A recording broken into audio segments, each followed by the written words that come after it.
नमस्कार. KTV मराठीच्या कोकण वार्तामध्ये आपलं स्वागत. प्रथम एक नजर आजच्या ठळक घडामोडींवर. माजी आमदार बाळ माने यांचं राजकीय, सामाजिक आणि शैक्षणिक कार्य कौतुकास्पद. माजी मुख्यमंत्री तथा भाजप खासदार नारायण राणे यांनी काढले गौरवोद्गार. भंडारा शासकीय रुग्णालयात 10 मुलांचा होरपळून मृत्यू झाल्याच्या पार्श्वभूमीवर उच्च व तंत्र शिक्षण मंत्री नामदार उदय सामंत यांनी रत्नागिरी येथील शासकीय रुग्णालयाला भेट देत तात्काळ फायर ऑडिट करण्याचे दिले आदेश. आणि कोकणातील तरुणांनी नोकऱ्यांच्या पाठी न लागता स्वतःचे उद्योग आणि व्यवसाय सुरू केले तर कोकणचा विकास अधिक वेगाने होऊ शकेल, खासदार नारायण राणे यांनी केलं आवाहन. यानंतरच्या बातम्या अल्पशा विश्रांतीनंतर. समुंदर की गोद में पला है तू, अंगड़ाई लेते ही लहरें शुरू.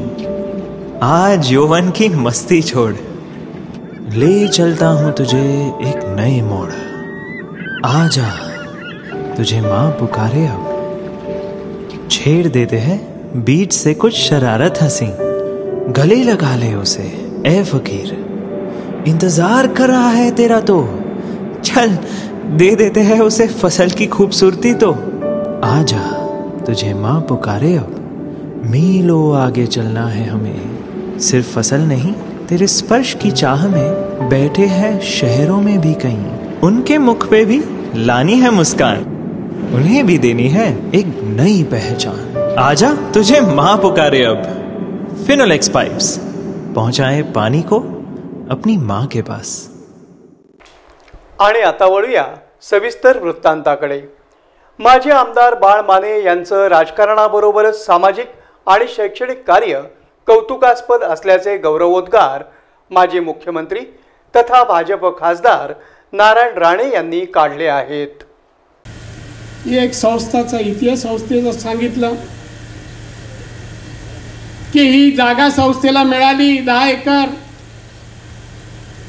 ती त्यांनी सांगितली की तुमच्या पत्रामुळे मिळाली, पत्र निमित्त आहे. पण इथे संस्था करावी आणि अशा प्रकारे नर्सिंगचं प्रशिक्षण दिलं जावं ही कल्पना बाळ माने यांची. त्यामुळे श्रेय त्यांच्याकडे जातं. त्यांच्याकडे आतापर्यंत 2000 विद्यार्थिनी शिक्षण घेऊन बाहेर पडल्या, आता नोकरी करत असतील. 2000 कुटुंबांना आर्थिक मदत बाळ माने यांनी केली. हे त्यांचं कार्य काम आहे. त्यामुळे त्यांनी जरी मला श्रेय दिलं तरी त्यांच्याकडे ते श्रेय जात. बाळ माने एक माझे सुज्ञ सहकारी आहेत. आमदार म्हणून बरोबर होते. रत्नागिरी म्हणालो का त्या वेळेला बाळ मानेंचं आठवायचं, भाजप म्हणाल का बाळ माने आठवायचे. अशा रीतीने भारतीय जनता पक्षाला या ठिकाणी या जिल्ह्यामध्ये पक्ष वाढवण्यामध्ये त्यांनी जीवनाचा बरंच आयुष्य त्यांनी यासाठी खर्च केलेला आहे. ते भाजपत होते, मी शिवसेनेत होते. माझा नेहमीच प्रयत्न असतो, जिथे असतो तिथे पक्ष वाढवायचा मी प्रयत्न करतो. आजही त्यात प्रयत्नात आहे. रत्नागिरीत येऊन कोण गळाला लागतं का? हे पाहण्यासाठी निमित्त वाढदिवस आहे. The Yash foundation college of nursing and medical research institute रत्नागिरीतर्फे बांधण्यात येणाऱ्या मुलींच्या वसतिगृहाचं भूमिपूजन नारायणराव राणे यांच्या हस्ते करण्यात आलं.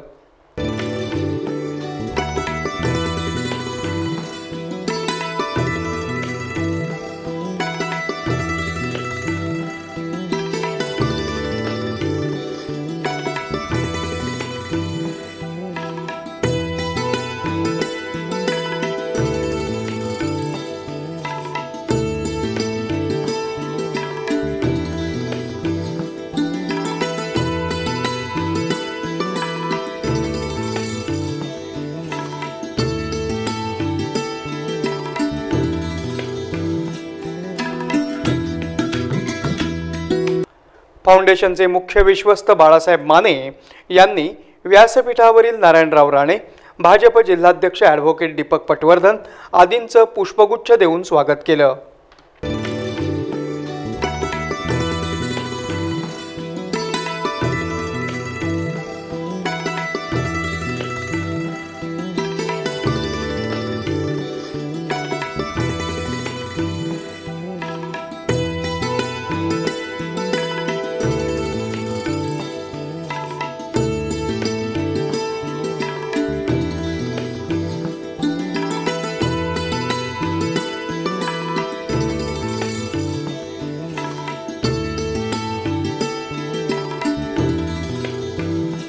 वसतिगृह भूमिपूजन समारंभ आणि माजी आमदार बाळ माने यांच्या वाढदिवसाचं औचित्य साधून नारायण राणे यांनी आपले विचार व्यक्त करताना बाळ माने यांचं भरभरून कौतुक करत सर्वतोपरी सहकार्य करण्याचं अभिवचन दिलं.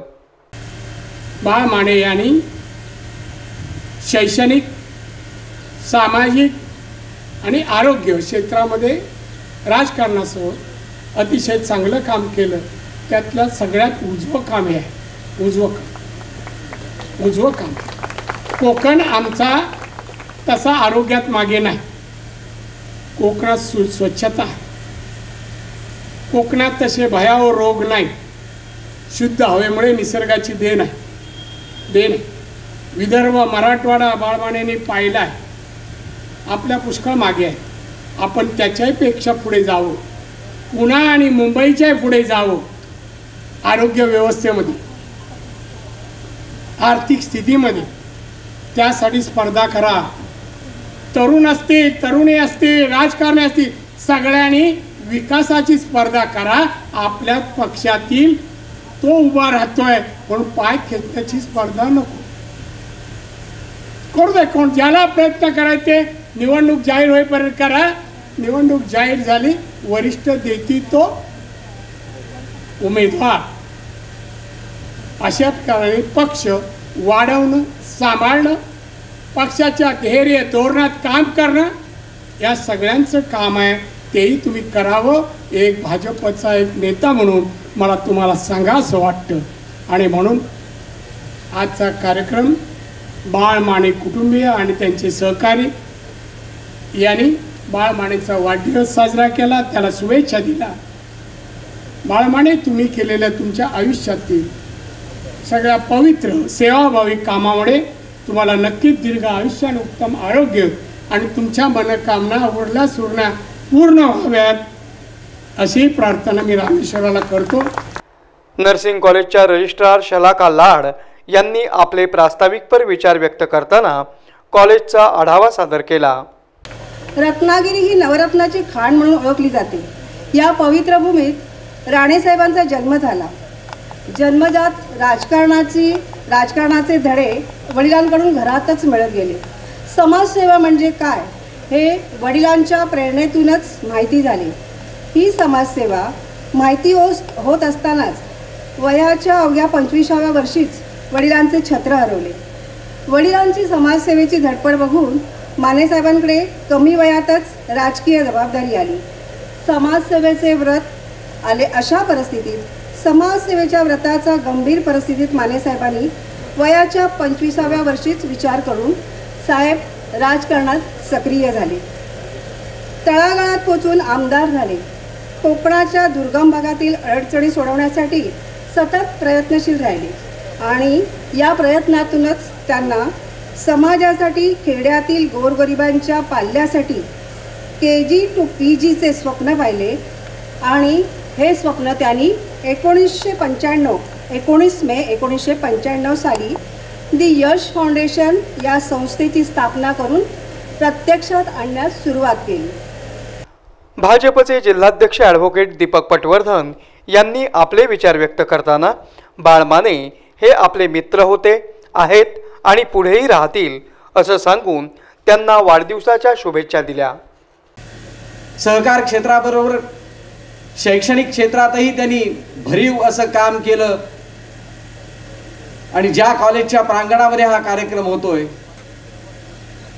त्या महाविद्यालयाची उभारणी त्यांनी आपल्या उत्तम कर्तृत्वाच्या बळावर करून दाखवली.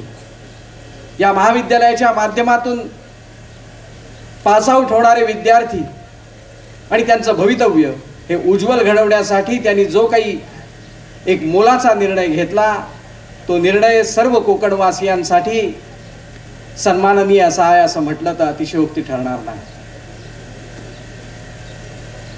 शैक्षणिक क्षेत्र असेल, सहकार क्षेत्र असेल, राजकीय क्षेत्र असेल, क्रीडा क्षेत्र असेल, आपल्या व्यक्तिमत्वाची छाप बाळासाहेबांनी प्रत्येक क्षेत्रावर उमटवली असं म्हटलं तर अतिशयोक्तीचं ठरणार नाही. बाळासाहेब माने आणि मी कॉलेजपासूनचे दोस्त आहोत. बाळ मला 1 वर्षाने सिनियर आहे, पण राजकारणामध्ये बाळा ज्या ज्या ठिकाणी गेला त्या प्रत्येक ठिकाणी त्याच्याबरोबर आम्ही त्याचे सर्व सहकारी सातत्याने मार्गक्रम करत राहिलो.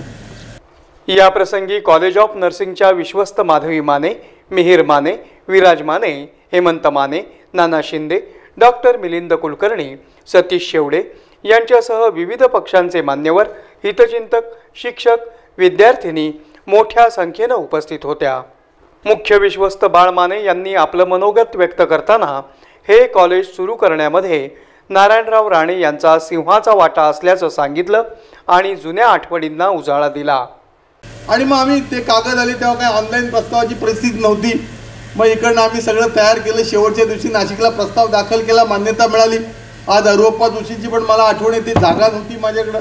दादा अरुप्पा म्हणाले चल आपलं कॉलेज महाविद्यालय रत्नागिरी गोगटे कॉलेज आहे, तर तुला तिथं जागा देतो, टेबल खुर्ची देतो. लाड मॅडम त्या ठिकाणी होत्या आणि अशा प्रकारे ह्या महाविद्यालयाची स्थापना झाली. माझ्याकडे कागद नाही, माझ्याकडे जागा नाही, माझ्याकडे इमारत नाही, माझ्याकडे प्राचार्य नाही. मी एकच क्लार्क, हेड क्लार्क जसा एखाद्या ऑफिसमध्ये असतो तसा प्राचार्य पण मी, प्राध्यापक पण मी, संस्थाचालक पण मी. आणि मान्यता मिळाली. परंतु नियमाप्रमाणे इंडियन नर्सिंग काउन्सिलच्या आणि विद्यापीठाच्या स्वतःची वास्तू आणि स्वतःची त्याच्याकरता जमीन असणं गरजेची होतं. सरकार तर काँग्रेसचं होतं. MIDCमध्ये तेव्हा जागा मिळत होत्या आणि म्हणून अशोकराव चव्हाण साहेबांकडे मी गेलो. मधल्या काळात थोडी राजकीय स्थित्यंतर झाली होती. मला अशोकराव चव्हाण म्हणाले की मला काय द्यायला हरकत नाही, तुला चांगलं काम करतोय, परंतु शेवट हा पक्षांतर्गत विषय येतो, तू कोकणातलं कोणतं तरी एक प्रमाणपत्र घेऊन ये आमच्या पक्षाचं. तर म्हणलं कोणतं तरी काय, तू मला चांगल्या माणसाचं नाव सांगा. तो नारायणरावचं तुझं कसं आहे, त्यांचं पत्र आणशील. आज गौप्यस्फोट करतोय मी. तर अशोकराव म्हणाले, मी म्हटलं हो आणतो ना. तिथनं उठलो. नेमके योगाने दादा ऑफिसमध्ये होते, ते विसरले असणार सगळा विषय, पण मला आज सांगावंसं आवर्जून वाटते. आणि मी काय अतिशयोक्ती करत नाही, वास्तव आणि सत्य आहे. रेकॉर्डला सुद्धा महाराष्ट्राच्या त्या मंत्रालयामध्ये हे पत्र मिळेल.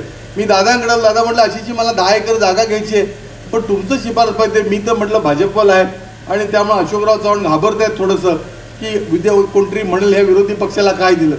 क्षणाचाही विलंब न करता कोणते आपला शिपाई होता, तुम्ही झाले त्याला बोलव, त्याला काय ते करून दे. मी परत 1 तासानं दादांचं पत्र घेऊन मंत्रालयात परत अशोकरावांकडे गेलो. ते माझ्याकडे बघायला लागले की इतक्या 1 तासात तू नारायणरावांचं पत्र आणलंस. तर म्हटलं हा कदाचित नियतीच्या मनामध्ये असेल, काय असेल, माझे आहेत चांगले संबंध त्यांचे. दादा मला तुमच्या शिफारस पत्रामुळे ही 10 एकर जागा मिळाली. या ऋणातून आम्ही कधीच मुक्त होऊ शकत नाही, कारण हे कठीण होतं, सोपं नव्हतं.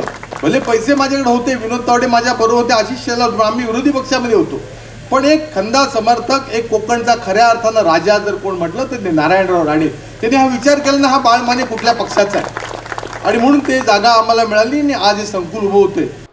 बाळ माने यांनी सुरू केलेल्या नर्सिंग कॉलेजमुळे 2000 कुटुंबांना आर्थिक पाठबळ मिळालं. ही बाब समाधानकारक असल्यानं प्रत्येकानं व्यवसायामध्ये उतरणं काळाची गरज आहे, असं खासदार नारायणराव राणे म्हणाले. जिथे पैसा मिळेल असे व्यवसाय असो केले पाहिजे. तो फळावळ आहे, बाय प्रोडक्ट बनवली पाहिजेत, विकली पाहिजेत, चांगला पैसा मिळेल, प्रयत्न करायला पाहिजे. चौपदरीकरण, रस्ता आणि रेल्वेचा उपयोग व्यवसायासाठी करा, माल विकण्यासाठी करा. या रेल्वेमध्ये केव्हा तरी मी जातो आणि आतमध्ये गेल्यानंतर चालू झाल्यानंतर फेरीवाले चहा आणि वेगवेगळे काही ना काही विकायला येतात. मी अनेक वेळा होतो, क्या रे हिंदीत बोलतो, क्या नाम आहे, यादव, बन्साली वगैरे नाव, कुठली UPची, पण मध्य प्रदेश, कोकणातले, कोकण रेल्वेमध्ये कोकणातली मुलं असा व्यवसाय का करत नाही? त्यातून पैसे मिळत नाहीत? कोणत्याही छोट्या नोकरीपेक्षा जास्त पैसे मिळवतात. कोण 20,000 कमवतो, कोणता 30,000. MBA झालेल्या आजच्या विद्यार्थ्याला पगार मुंबईत रिलायन्समध्ये 20,000 रुपये. 20,000. रेल्वे, कोकण रेल्वेमध्ये फेरीवाल्याचं काम करणारा 20,000पेक्षा जास्त कमवतो. पण आम्हाला व्यवसाय लाज वाटते. अरे माझ्याच गाववाल्याला चहा कशी ओतून देऊ, काय बोलेल तो? अरे पैशाला लाज नाही बाळगायची पैसा कमवताना. चहावाला व्हा असं नाही, व्यवसायाकडे वळा. नोकरीपेक्षा व्यवसाय करा, प्रगती गतिमान रीतीने जाऊ शकते. नोकरीमध्ये मर्यादा प्रगतीची निर्बंध आहे, मर्यादित आहे.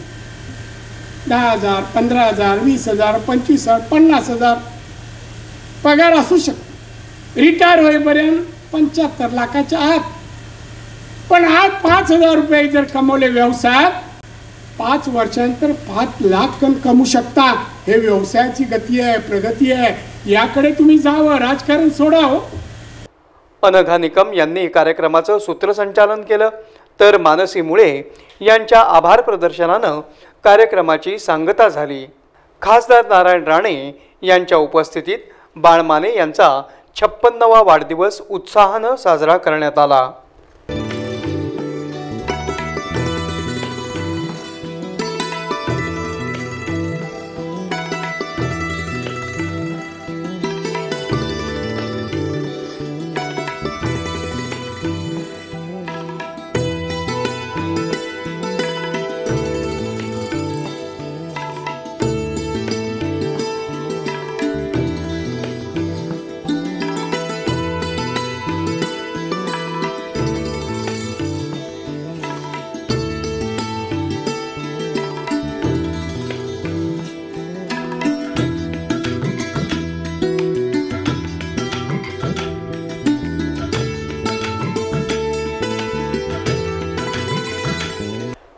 भंडारा जिल्हा रुग्णालयात लागलेल्या आगीत 10 बालकं मृत्युमुखी पडल्याच्या घटनेची शासनानं गंभीर दखल घेतली असून सर्व मंत्र्यांना जिल्ह्यात जाऊन शासकीय रुग्णालयाची पाहणी करण्याचे आदेश दिले.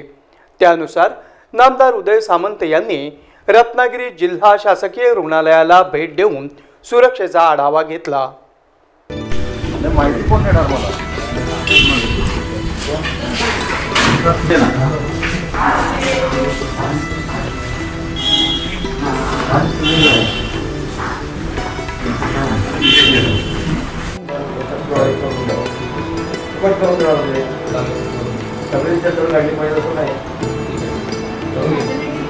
आता फायर ऑडिटसाठी आपण काय करणार?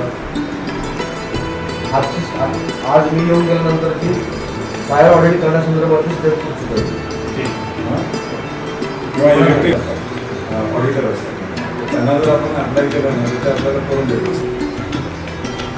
त्याने माझं तर म्हणणं असं आहे की हेल्थ डिपार्टमेंटनं आता माझ्या सिस्टरना सांगून तत्पूर ऑडिट होणार नाही किंवा फायर ऑडिट होणार नाही आपलं पण वाढावं. रत्नागिरी येथील जिल्हा शासकीय रुग्णालयाचं तात्काळ फायर ऑडिट करण्याचे नामदार उदय सामंत यांनी संबंधितांना आदेश दिले. 2 दिवसापूर्वीच भंडारा जिल्ह्यामध्ये जी दुर्घटना घडली त्याच्या पार्श्वभूमीवर आज मी अचानक सिव्हिल हॉस्पिटलमध्ये आलो होतो. रत्नागिरी जिल्हा सिव्हिल हॉस्पिटलच्या फायर ऑडिटच्या संदर्भामध्ये जी शंका उपस्थित केली गेली ते फायर ऑडिट देखील लवकरात लवकर करून घ्यावं अशा पद्धतीच्या सूचना मी सिव्हिल सर्जन आणि त्यांच्या सर्व सहकाऱ्यांना दिलेल्या आहेत. 30 वर्षापूर्वीच्या कॅम्पसमधल्या ज्या इमारती आहेत त्याच्या देखील आमच्या पॉलिटेक्निकमार्फत स्ट्रक्चरल ऑडिट करून घ्यावं अशा पद्धतीच्या सूचना दिल्या आहेत. कोविड अजून गेलेला नाही, कॅम्पसमध्ये फिरणाऱ्यांच्या चेहऱ्यावर मास्क असावा आणि सोशल डिस्टन्सिंग असावं अशा देखील सूचना केल्या आहेत. आणि ज्या ज्या वॉर्डमध्ये जास्त गर्दी आहे त्या ठिकाणी देखील गर्दी कमी करण्याच्या सूचना मी आज सिव्हिल सर्जनना केलेल्या आहेत. भंडारा येथील शासकीय रुग्णालयाच्या बालरुग्ण विभागाला लागलेल्या आगीत 10 नवजात बालकांचा होरपळून मृत्यू झाल्याच्या घटनेमुळे संपूर्ण महाराष्ट्र हादरला असतानाच राज्याचे उच्च आणि तंत्रशिक्षण मंत्री नामदार उदय सामंत यांनी अचानक शासकीय रुग्णालयाला भेट देत पाहणी केली आणि अधिकाऱ्यांना चांगलंच धारेवर धरलं. की हेल्थ डिपार्टमेंटनं आता माझ्या सिस्टरना सांगून स्ट्रक्चरल ऑडिट होणार नाही किंवा फायर ऑडिट होणार नाही ऐकलं पाहिजे मॅडम. ते सगळं शासनाच्या स्तरावरचं उच्चस्तरीय मला काय सांगू नका. तर ती उच्चस्तरीय व्हीसी होऊन काय उपयोग झाला तुमचा. आज आल्यानंतर अजून फायर ऑडिटचं पत्र पण केलेलं नाही. ते सांगू का मग CS आणि CMना बरोबर करा. सबसिडी ऑडिटचं BIDCचं पत्र देऊ दे पॉलिटेक्निकला विशेष करून जाईल. फायर ऑडिटच्या संदर्भामध्ये कुठच्याही परिस्थितीमध्ये 8 दिवसामध्ये प्रायव्हेट करून घ्या. त्या काय क्वेरीज निघतील त्या कंप्लाय करा आणि मग शासनाला करू. पण सध्या प्रायव्हेट तरी करा. आणि आता आपण ज्या वॉर्डमध्ये जाऊन आलो मी त्या दरवाज्यातूनच का मागा आलं माहिती का ओदी आतमध्ये आहे. बघितलं ना तुम्ही. पुन्हा एक नजर आजच्या ठळक घडामोडींवर. माजी आमदार बाळ माने यांचं राजकीय, सामाजिक आणि शैक्षणिक कार्य कौतुकास्पद. माजी मुख्यमंत्री तथा भाजप खासदार नारायण राणे यांनी काढले गौरवोद्गार. भंडारा शासकीय रुग्णालयात 10 मुलांचा होरपळून मृत्यू झाल्याच्या पार्श्वभूमीवर उच्च व तंत्र शिक्षण मंत्री नामदार उदय सामंत यांनी रत्नागिरी येथील शासकीय रुग्णालयाला भेट देत तात्काळ फायर ऑडिट करण्याचे दिले आदेश. आणि कोकणातील तरुणांनी नोकऱ्यांच्या पाठी न लागता स्वतःचे उद्योग आणि व्यवसाय सुरू केले तर कोकणचा विकास अधिक वेगानं होऊ शकेल. खासदार नारायण राणे यांनी केलं आवाहन. याबरोबरच आजचं हे बातमीपत्र संपलं. पुन्हा भेटूया पुढील बातमीपत्रात. तोपर्यंत नमस्कार.